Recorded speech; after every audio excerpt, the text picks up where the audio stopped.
that I kind of wrote in the program about who I am and what my background is. There are a couple of things there I want to explain. One is the business about the black belt. It says I have a black belt in Taekwondo. Did you read that? Yeah, it's true. It's true, but I got it on the basis of the written examination. All right? Also, there's a weightlifting thing, the incline bench press thing. I used to work out with Arnold. True story. I could tell you all about Arnold. Anyway, I did win that day, and this guy in second place, this is the good part, was a former national powerlifting champion, but he was dead drunk. I went up to him afterwards and I said, "It's a great honor to be competing in the same contest with you." He says, "Yeah, whatever," and kind of walked off. Anyway, for openers, I want to give you the latest of our research on language acquisition, and this is from the scientific laboratories of Southern California. We have determined, after interviewing millions of people, what is the most important sentence you should learn in another language. What is the sentence you should learn first? We have the answer. What do you think it is? Oh, you have to talk to your partner for half an hour. No, just tell me what you think it is. Where's the bathroom? No. I don't understand? No. Are you ready? My friend will pay.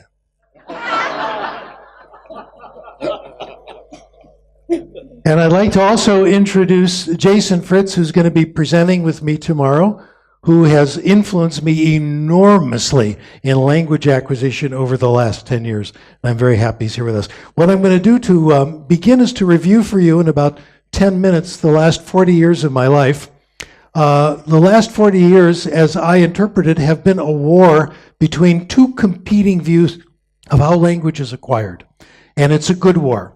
It's a good war because no matter who wins, we have learned an enormous amount. The side that I think is fully correct, still crazy after all these years, is the Comprehension Hypothesis, and it's on your handout right there. And the Comprehension Hypothesis says we acquire language and develop literacy in one way and only one way, and that's when we understand messages. So if I speak to you in another language and I use a language you don't know and you have a pretty good idea what I'm talking about, you are subconsciously absorbing the language. Here's a big point. We say we begin, the main thing is comprehensible input. The result are all the skills. That is vocabulary, grammar, all these other things, speaking ability, etc. The rival hypothesis is the skill-building hypothesis, and this changes the causality. It says, first, learn the skills. Remember the language class you took in school. You learn grammar, you study it, you use it over and over again in sentences, get your errors corrected until it becomes automatic, etc. And you memorize vocabulary. The result of all that is your ability to use the language someday. In my experience, that someday never happens. My claim, and you can give me counterexamples, I'd like to hear them, is there's not a single person on this planet who has ever acquired language in this way. It is a delayed gratification hypothesis, and the gratification never comes. And now we move to the research. The research, in my opinion, and I'm very aware of what happened, what was discussed in all the previous talks, my research, our research, my reviews of the research says comprehensible input has never lost in any single study, in case histories, method comparison studies, etc. And if you want to see the data, here it is for you, free of charge. Look at the top of your handout. You have up here my website, sdkrashen.com. D is my middle name, David.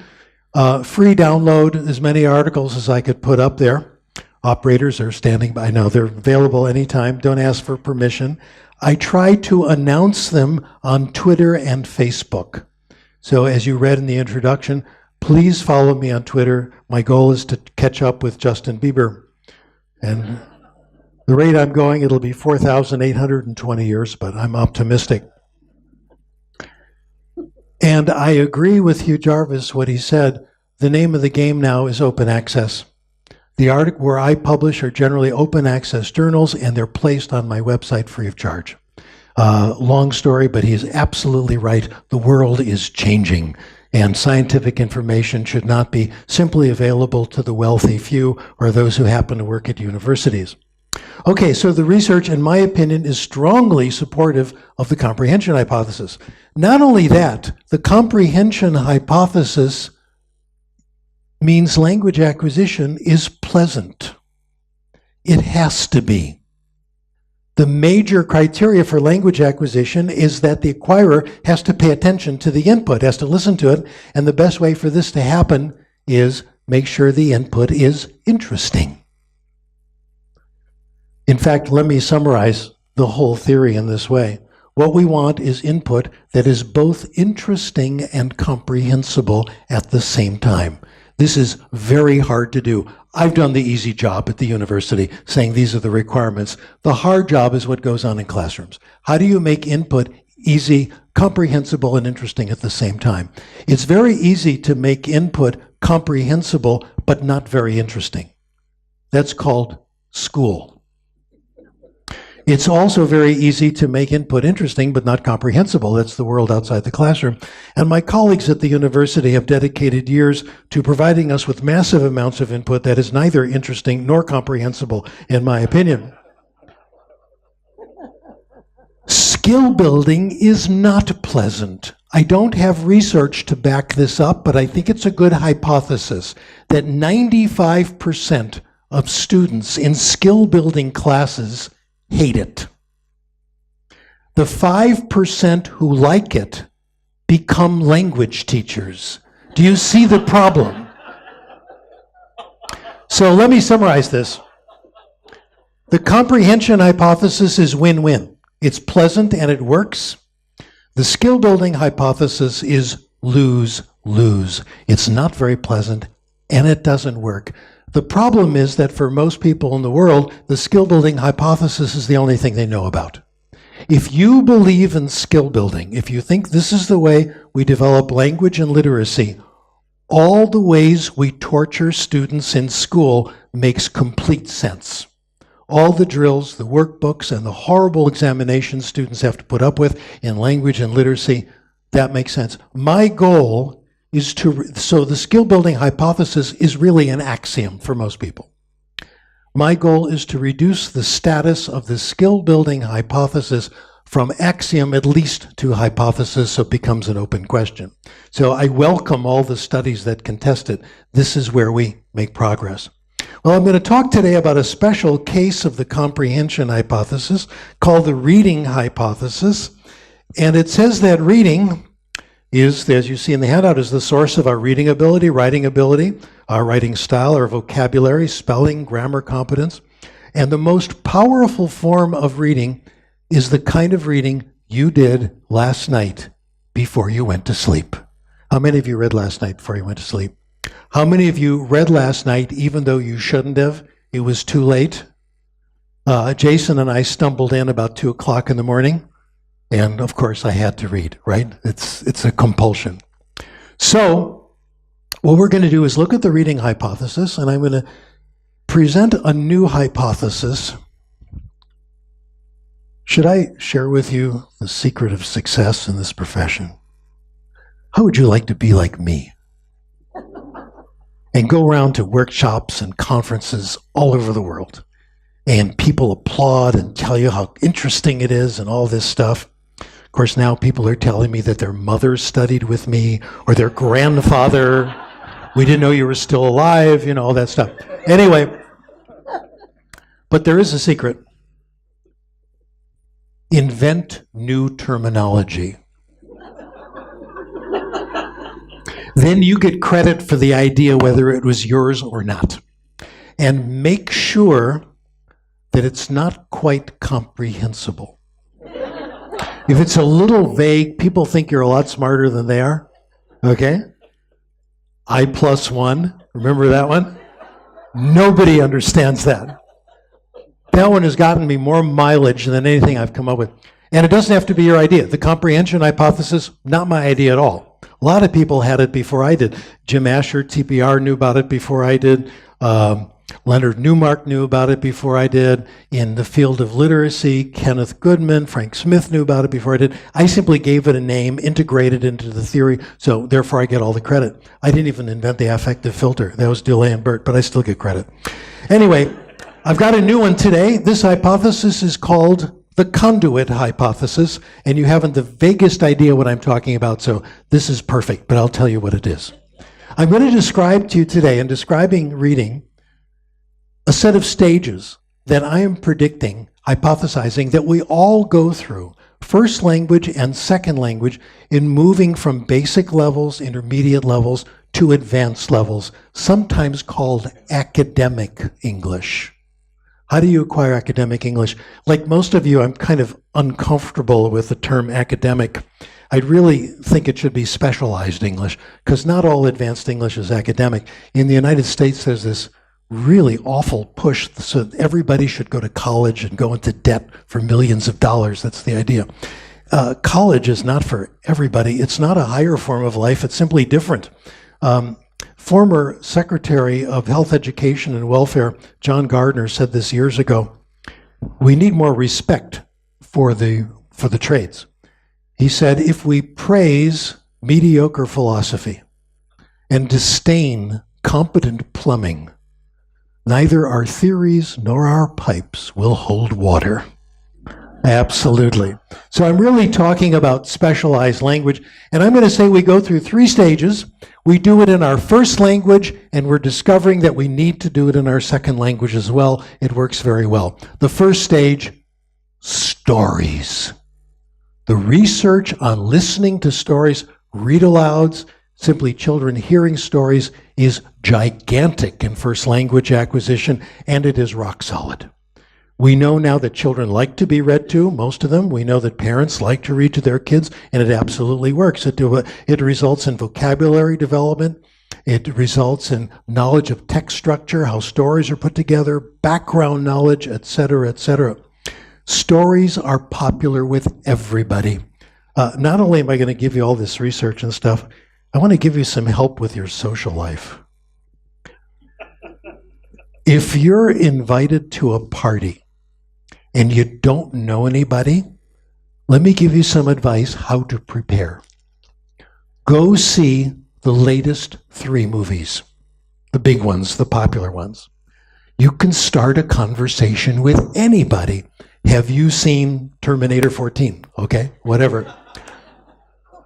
Everybody likes movies because everybody likes stories. Of course, we regard our lives as a narrative, and we are the protagonist in this narrative, and we're overcoming obstacles and all this. See, in second language acquisition, what we're going to emphasize tomorrow, what Jason will, in a method called TPRS, is stories, storytelling, co-constructing stories with students, teachers together. Absolutely riveting. I get a lot of undeserved credit for Natural Approach, a book with Tracy Terrell. This was his method. I just had the theory. But you know what? What Jason's going to give you tomorrow, TPRS, I like it better. I think it's more powerful because stories are so effective. Also, another colleague of mine, Benico Mason, has been developing a method called story listening, same idea, and getting very positive results study after study. So that's the first stage. I should bring in a case history. I think I will. The case history I'm going to give you is one I know very well. It's myself. And I'm going to discuss my development of English as a first language, how I reached the highest levels of literacy. In giving you my case history, I would like to tell you a story of how I overcame obstacles through my grit and determination, managed to succeed despite the odds against me, etc. But none of that is true. I had a really easy time. In fact, I am sure that, between lives, you're supposed to have this meeting with your spirit guides and people you've been reincarnated with, and they figure out what you need to learn in your next incarnation. You should be in this situation, it's going to be hard, but you've got to do it. They gave me a free pass, let me tell you. I've had the easiest life of anybody I've ever seen, okay? Anybody I've ever known. I grew up in a middle-class family in the Midwest, Chicago, Illinois. My dad was an ethical capitalist. We had plenty of money. In fact, we went to upper middle class after that. And there was no family pathology at all. Mom and Dad loved each other, and they loved me and my sister. Let me tell you about my sister. I will never understand her. She's 4 years older than I am, and she's always been so nice to me, and I've never understood why. I never do anything for her. She calls me all the time. You know, older sisters are like assistant mothers. She's got a family, all this. She's like, are you okay? Okay, can I do anything? Anyway, when I was 9 years old, she took me to the local public library and got me a library card. This is what I grew up with. She read to me. She got me involved in stories on the radio. My mom and dad read to us. In school, we had a wonderful school library. The teachers read to it. I couldn't miss. What this gave me was a knowledge of language, knowledge of vocabulary, grammar, all these things, and an excitement about books. That is stage one. Stage two, very exciting stage, I'm going to spend most of the time with this, is a long period of time where you do reading because you want to, otherwise known as free voluntary reading. My claim will be that this stage will not by itself bring you to the highest levels. What it does is it brings you to the point where truly demanding texts are more comprehensible. Without it, you're in big trouble, and school ignores this. I want to tell you what the research says, and then I'll give you my case. I'll briefly mention the research, and then I have all these intimidating tables on here for you to look at if you can't fall asleep tonight. First area of research is SSR, Sustained Silent Reading. Some of you might remember when we called it USSR. It's true. Uninterrupted Sustained Silent Reading. In Sustained Silent Reading, you take a few minutes out of the school day and the children read. The children read whatever they want to read.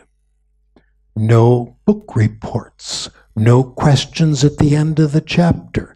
If you don't like the book, you put it down, pick up something else.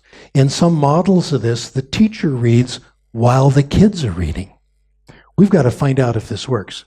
If you do sustained silent reading once a day with one class, 10 minutes, and you read while the kids are reading, over a normal teaching career, this amounts to 3 months paid vacation. Do I have your attention? Teaching is hard enough, okay? Well, there's been a lot of research on this. It's been actually a pretty hot topic in the United States. And I want to tell you my favorite study on this. It's on the handout here. This was a study published in the Reading Research Quarterly. If you know the reading journals, you know that the Reading Research Quarterly is the #1 snob journal in the field. Most of the articles are completely incomprehensible. So everyone thinks this must be the best journal, okay, because nobody knows what they're talking about. Anyway, this one came out there, which was great. Two of our best friends, Francis Mangubhai and Warwick Ellie, who I think are giants in the field, they looked at, this is EFL, they looked at children in the Fiji Islands. In the Fiji Islands, English is taught as a foreign language beginning at kindergarten. Oh, no, Mr. Trump, I'm not going to answer. I've been answering every one of his tweets. The first day, his first tweet, I remember, he said, "We must keep evil out of the United States." And I said, "I agree, I'm looking forward to your impeachment." And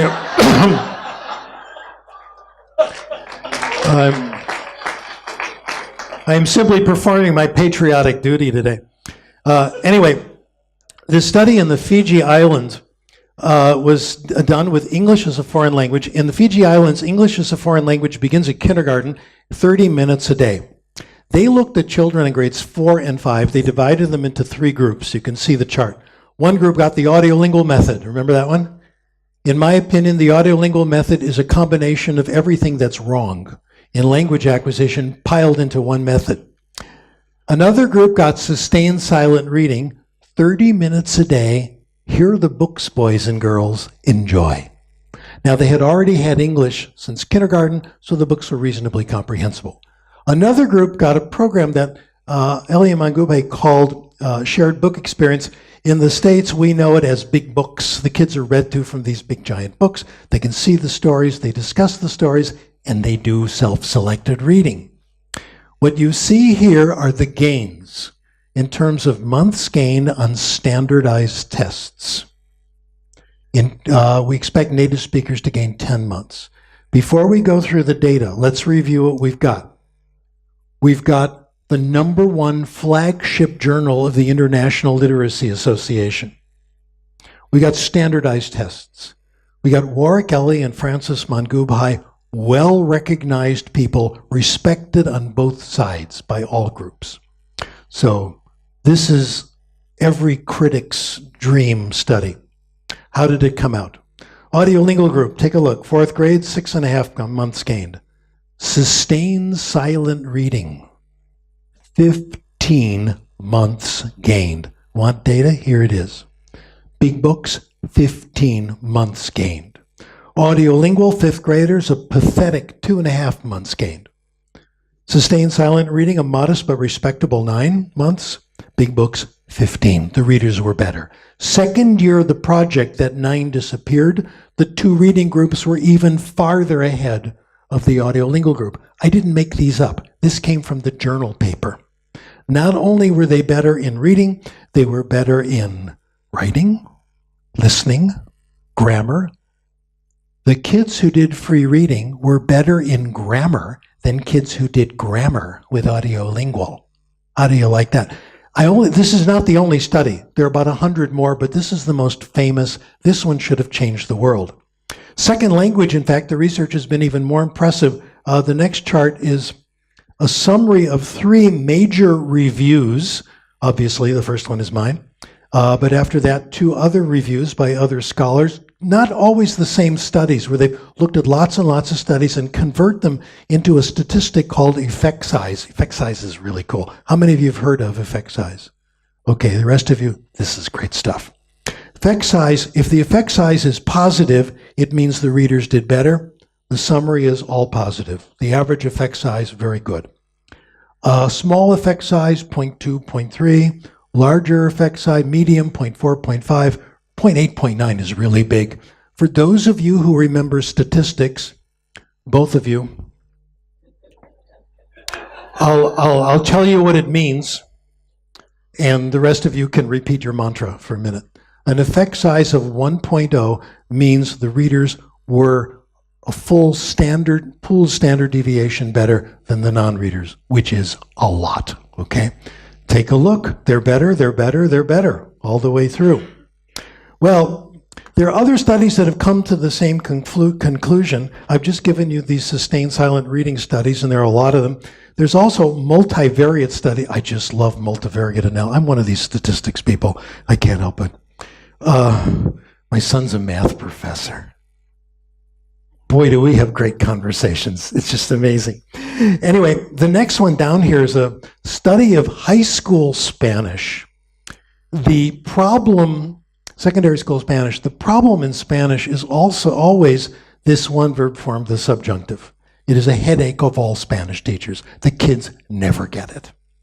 We did a study looking at predictors of performance on the subjunctive in what we call a monitor-free communicative situation. Any of the students who knew it was a test of the subjunctive, we threw their data out, and we gave them a questionnaire. Years of study of the subjunctive, of study of Spanish, not a predictor. How long you lived in a Spanish-speaking country, not a predictor. How long you specifically studied the subjunctive, not a predictor. The only good predictor, which was quite robust, reading. How about that? Again, I'm giving you samples. There are lots more. If you go to the website, you can find all this stuff. Quickly, reading is a good predictor of every standardized test we have.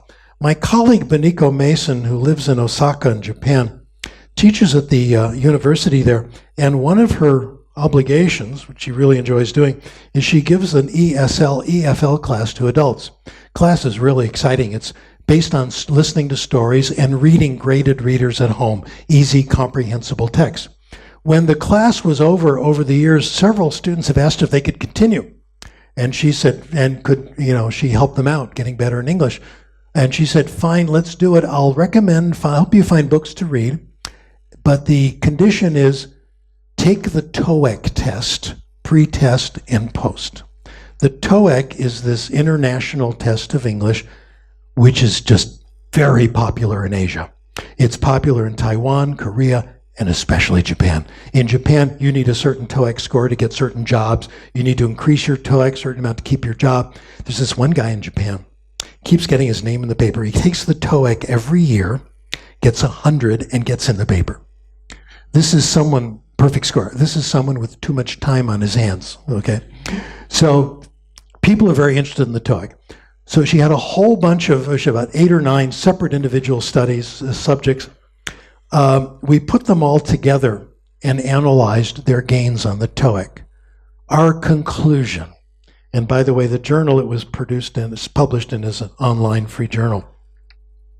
Every hour you read, you gain a little more than a half a point on the TOEIC. Wow. Which means if you read an hour a day for 3 years for pleasure, you can go from quite low all the way to the super highest level. Just sit back, have a cup of coffee, read a good book for an hour, then you select. And all our subjects read different things. Some read romance novels, some liked to read more graded readers. It didn't matter. They made pretty much the same gains. By the way, Phil, Paul Nation has read this study and has changed his position on vocabulary and reading. Check it out. Okay, 1 down, 3 to go. Anyway, so it's a good predictor of the TOEIC score. It's also a good predictor of TOEFL scores on the next page. Also, correlations with vocabulary size. This is a first language study. It's so interesting. There's a group of researchers at the University of London who have been studying the same group of subjects for over 40 years, since they were babies. I wonder if it's the same researchers. Okay, here's the next, anyway. People my age. Anyway, by the way, I'll tell you how old I am. I like talking about it because it does relate to this study. I am now 76 years old, but I read at the 80-year-old level. Okay. Anyway, they gave these people, 42 years old, a vocabulary test and gave them a questionnaire to see what their habits were. The best predictor of vocabulary score was reading fiction more than nonfiction. I'm pausing for effect. The push today is for nonfiction from the United States government. I feel like Lily Tomlin, the comedian, who said her cynicism is having a hard time keeping up with the times. The reason they like nonfiction, it's easier to test. And that's where the money is, okay? Anyway, fiction was the best predictor. And it didn't matter how much you read and how big your vocabulary was when you were younger, when you were 5, when you were 16. It's what you're reading now that counts. There is no critical period for this kind of language development. It keeps going on and on. When I get to be 42, I'm going to start reading. This is important. Anyway, it also held controlling for the reader's own education, their mom and dad's education, their mom and dad's occupation, independent of the effect of poverty. Didn't matter if you go to college, it mattered how much you read. This is very important. Okay, case histories. I like case histories. The secret of doing case histories, I think, is to do a lot of them. If you do a lot of them, you see the commonalities. If you just do 1 or 2, you don't know what's important. But here's just a couple from many, many sources. Liz Murray became famous in the United States. She wrote a book about how she moved from poverty to Harvard University, became a made-for-TV movie. Interesting story. She grew up in heavy poverty in New York City. Her dad had a very interesting habit. he would go to all the local public libraries in New York. Now, in those days, the public libraries were not connected by computer. Each one was completely independent. He'd go to the local public library, get a library card, take out all the books he could, and never return them. Then he'd go to another public library, get a card. So the house was filled with these fugitive library books from all over the city. And Liz read them all. She also said that she didn't go to school very much. She didn't like school. But she made sure she attended the last couple of weeks to get ready for the tests. So here she says, any formal education I received came from the few days I spent in attendance, mixed with knowledge I absorbed from random readings of my or Daddy's ever-growing supply of unreturned library books.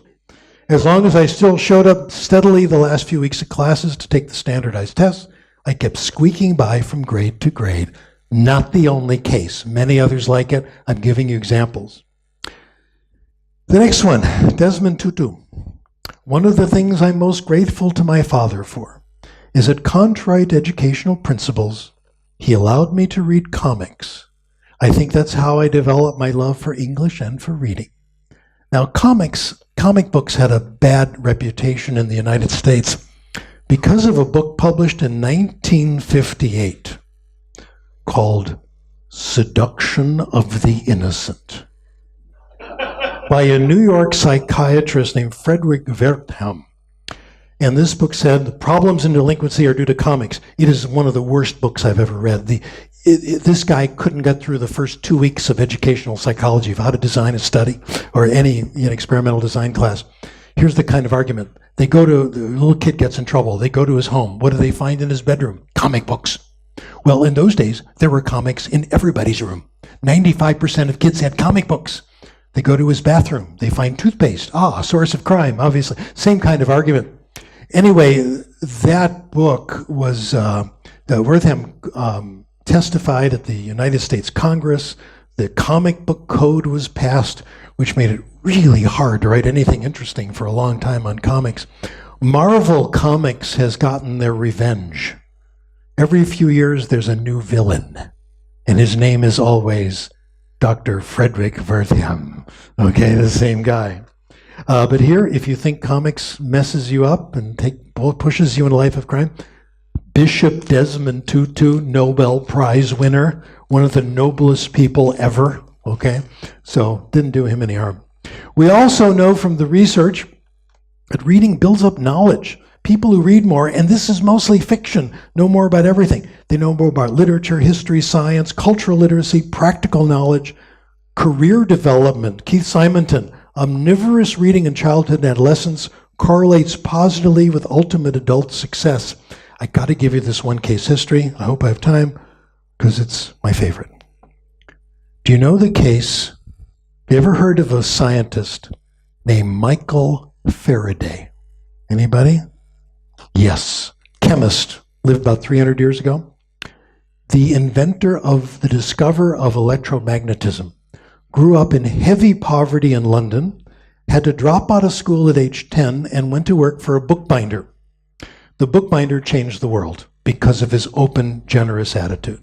He said, Michael, when you're working for me, help me bind the books, do your work. But look at all these books. He not only did bookbinding, but he had a little bookstore too. He says, take some time off. I don't mind. Read the books. It's good for you. The next 10 years, Michael Faraday read for hours every day. By the time he was 20, he had decided from all the reading that he wanted to be a scientist. He got himself apprenticed to a very well-known chemist in London, published his first paper at age 26, was by far the greatest scientist of his time. Einstein had his picture on the wall. Michael Faraday never studied. Michael Faraday never took a test. He did the two things I think are the cornerstone of education. Free voluntary reading, find out your interests, etc., and try to solve problems that you're very interested in. Those are the two factors. So it was the reading that prepared him for the next stage. Also, I'm sure you all know this, reading is very pleasant. Self-selected reading because you want to. There's a great book by Victor Nell called Lost in a Book. talks about things we already know. One reader, reading removes me from the irritations of living. For the few hours a day I read trash, I escape the cares of those around me as well as escaping my own cares and dissatisfaction. There's nothing like it. Somerset Maugham, great quote. Somerset Maugham was a very strange guy. Conversation after a time bores me. Games tire me. And my thoughts, which we're told are the unfailing resource of a sensible man, have a tendency to run dry. Then I fly to my book as the opium smoker to his pipe. We're going to see this idea of reading addiction again. Victor Nell has a whole chapter on reading before you go to sleep, which is why I asked you about this. In fact, Jim Trelease, the author of the Read Aloud Handbook, book I really admire, said, you want your children to read? Put a lamp by their bedside. Encourage it, let it happen. He interviewed people who came to his laboratory, actually did the experiments. He got 26 people to come to his laboratory who were known to be dedicated pleasure readers and asked them to bring a book that they were currently reading that they were totally absorbed in. Of the 26 people, 14 brought Stephen Krashen, The Power of Reading. No, that's not true. Anyway, he had them read this book, and then he hooked them up with all these devices to get their reactions, arousal, respiration, perspiration, the thing you do in lie detection tests, all these things. And he first got a baseline. Then they started to read, and their arousal went up. But when they put the book down, it went below the baseline. This is why people get addicted to reading before they go to bed. And here you see addiction. Bedtime reading is a habit I certainly do not wish to break. Even if I read for only 5 minutes, I must do it. A compulsion like that of a drug addict, again, my addiction to reading, I can't sleep without a minimum of 10 minutes of reading, etc. For homework, you can discuss another activity we do before going to sleep that arouses you, and then you're more relaxed than you were to be. Okay. Now my case history. I went through this stage. I think the stage is universal. Usually happens when you're around 10, 11, you get started in it. What you select is different. In my case, I went through 3 sub-stages. The first one was comic books. Oh my gosh. Comic books. Now, this was in the 40s and 50s, and comics books then were not as good as they are now. The big change in comic books came in 1961. It was supposedly the beginning of the Silver Age, but it really was the Golden Age. And one person is responsible. You know his name, Stan Lee. Absolutely. Stan Lee started the Marvel comic book company and had superheroes with problems. His first one was a character who I think is one of the most important in English literature, Spider-Man. A superhero with real problems. Financial problems, girlfriend problems, tremendous guilt over the death of his uncle. You've seen the movies, you've read it, etc. Spider-Man is an amazing character. My favorite is this one Spider-Man comic where he's trying to convince this guy not to jump off a ledge. And the guy looks at him and says, you're a superhero. I've got problems. What do you know about problems? And Spider-Man says, you think life is easy behind this mask? You think I don't know what problems are? Life is problems for all of us every minute.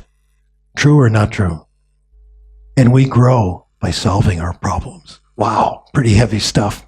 Anyway, the Marvel stuff went on and got better and better and has influenced DC, the other comic book company, and it is literature. Literature, to me, is philosophy. Ethics, how are we supposed to live?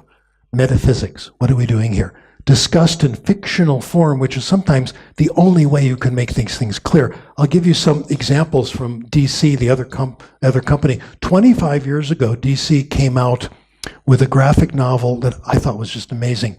Batman Returns. Any of you read this one? It's one of the best. Batman is now 56 years old. He doesn't go with Commissioner Gordon. He has become Dirty Harry.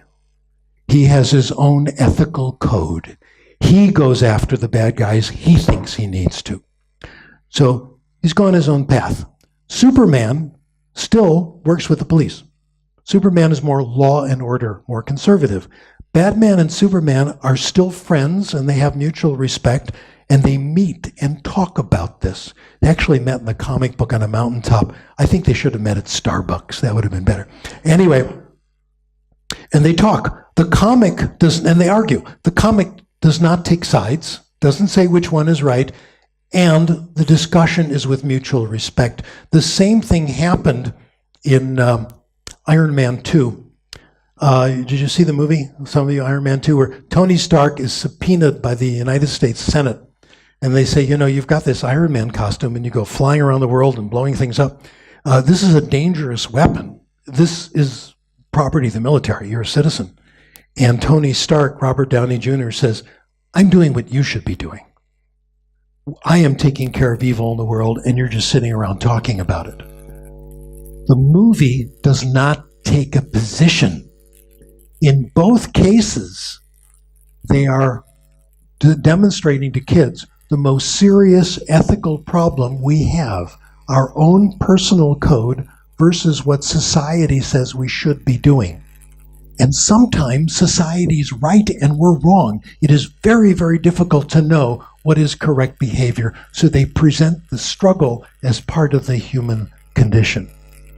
And then, of course, there's a wonderful graphic novel that became a movie, The Watchmen. Who's watching The Watchmen? A quote from Cicero. If we have superheroes, who knows if they're doing the right thing? Do we want benevolent dictators, etc.? I did put a lot of good stuff in my introduction, and Eric said nice things about me, but I want to add to it. It wasn't enough. I want to tell you about the greatest award that I have been given, which far outstrips anyone in our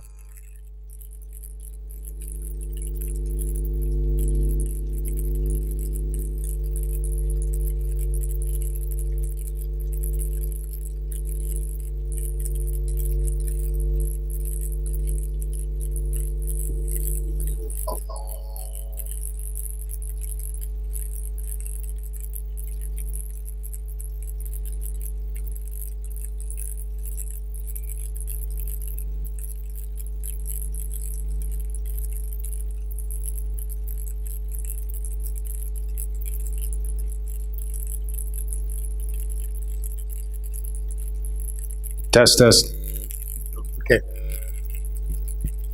I have the reputation of being the #1 researcher in the world on comic books, basically because I'm the only researcher in the world on comic books.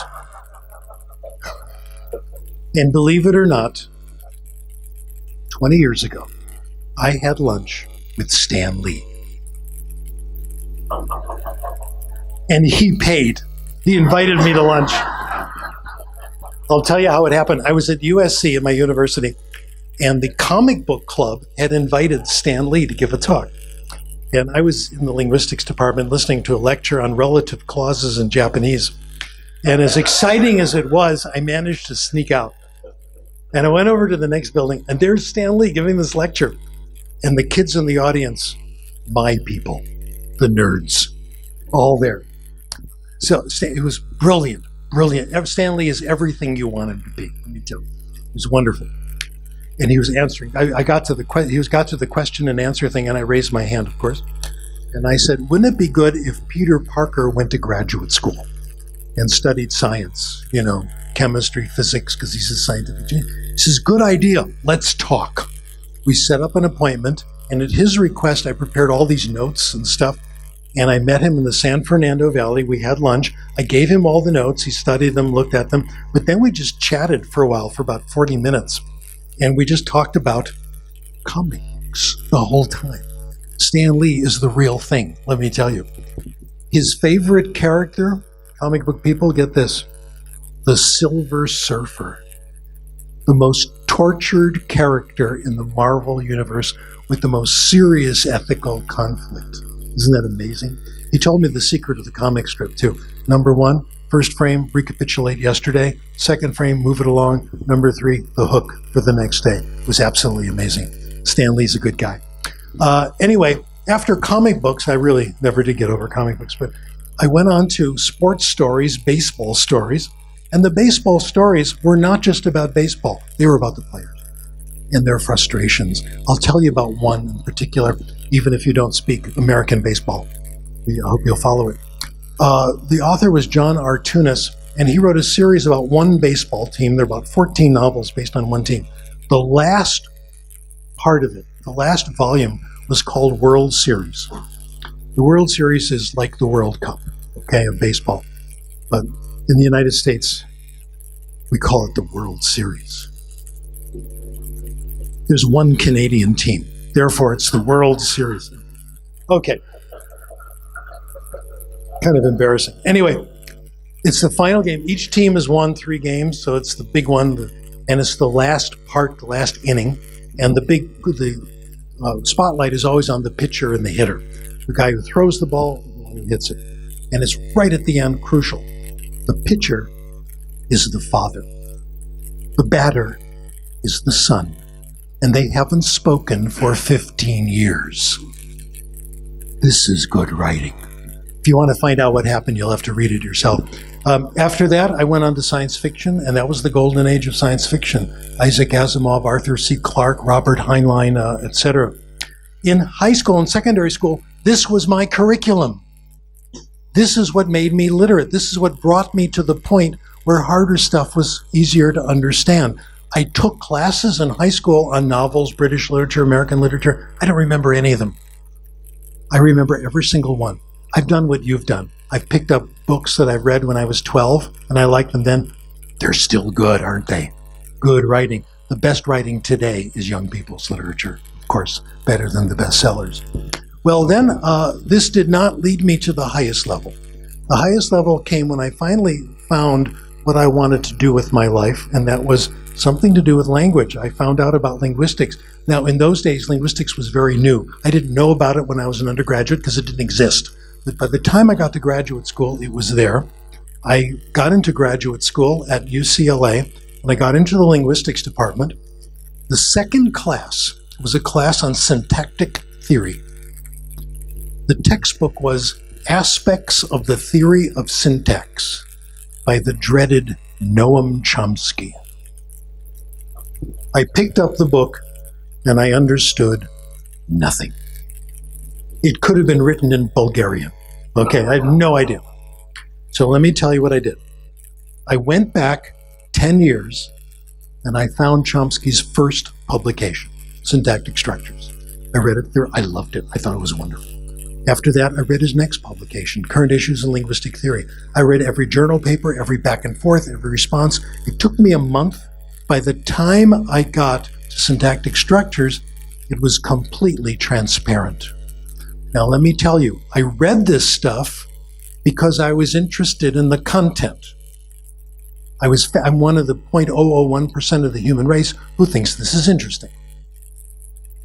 Without realizing it, I learned how a scientist thinks, and I started to understand and acquire academic language. I don't know Noam Chomsky. Our names are linked sometimes in research papers and all this. We're not pals, you know. I don't call him up and let's go bowling and stuff like that. But I only met him once. He was at my university, gave a talk, and I shook hands with him. I said, "I'm Steve Krashen." He said, "Who?" But Chomsky was my teacher. I got so much from him. Later on, in my dissertation stage, I was swept away by the fad of the time on left-right brain differences. We all were working at it. It was really interesting. And my dissertation was based on a technique called dichotic listening. You put earphones on people. The left ear hears one thing, the right ear hears the other. And they tell you what they hear, and you can tell which side of the brain is processing it. I read the literature on dichotic listening. I found the person in the field who invented it, Doreen Kimura from Ontario. I read every paper by her and her colleagues over 10 years. And I figured out where the field was, what we should be doing in our studies, etc. I was fascinated by dichotic listening, thrilled to read Doreen Kimura's stuff. Without realizing it, I got a feeling as to how experimental science progresses, and I learned how to apply statistics, and I knew how to write academic articles by the time it was over. In stages 2 and 3, I read things that were, for me, not just interesting, but compelling. So interesting, I was in a state of flow, Chinsek Mahali. So interesting, I forgot everything except what I was reading. My sense of self diminished, sense of time. It was only the reading material that counted. That is the key. And I read narrowly. I read stuff I wanted to read, and it was self-selected. I am not saying this is a path to academic language. I'm saying it's the only path. It cannot be described and taught. It's too complicated. The average educated native speaker of English who has specialized language knows at least 100,000 words. The estimates of conversational begin with 50,000, and they go way up depending on how you do it. Let's say it's 50,000. That's not 50,000 trips to the dictionary. 50,000, write 3 words, write 3 sentences with every word. It simply cannot be done. The syntactic system is too complicated. The semantics, if you try to read stuff in discourse analysis on academic language, it is amazingly complicated just to get through the articles. It is absorbed subconsciously. So the entire, I hate to say this, but the entire multi-billion-dollar industry of academic language development, no. This is the way everybody did it who had it. No one on the planet has ever done it any other way. It's not just the easy way and the pleasant way. It's the only way, and it is pleasant, as we all know. Once you find your path, once you find what you want to be when you grow up, it's exciting learning more about it, and it's exciting practicing the profession. Thank you for your patience.